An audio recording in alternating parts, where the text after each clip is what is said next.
నేటి విశ్వాస నాయకుడు జాన్ హల్లియర్ హతసాక్షిగా పరలోక పిలుపును అందుకునెను. ఈయన ధైర్యవంతుడైన బోధకుడు, పండితుడు, గాయకుడు, మతాధికారి.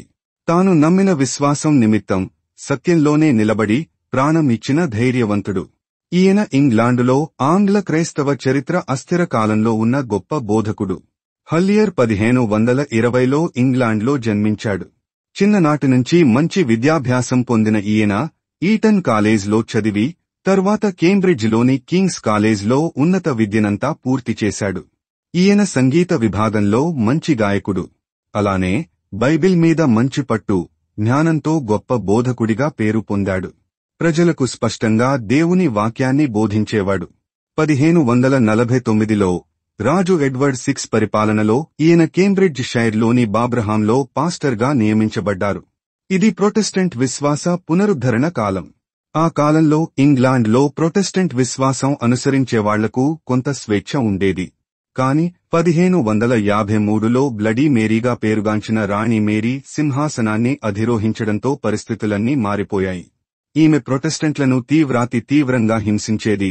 ఇటువంటి కాలంలో కూడా భయం లేకుండా హల్లియర్ బైబిల్ వాక్యాలను ధైర్యంగా బోధిస్తూ రాజధాని పరిధిలోని కింగ్స్ లిన్ వంటి ప్రాంతాల్లో ప్రార్థన సభలు నిర్వహించేవారు. ఈ కారణంగా ఈయనను 1556 ఫిబ్రవరిలో అరెస్టు చేశారు.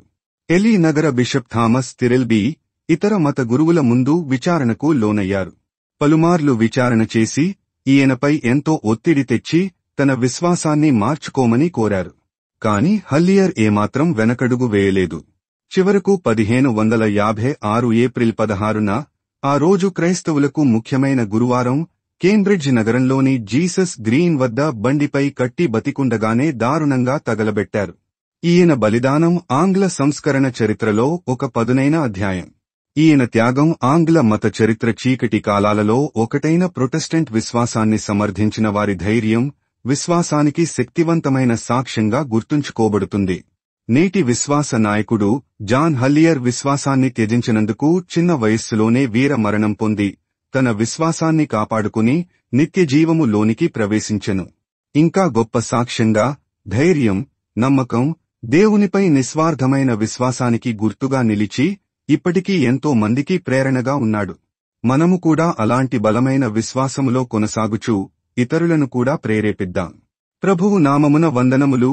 John Michael, Rajahmundry.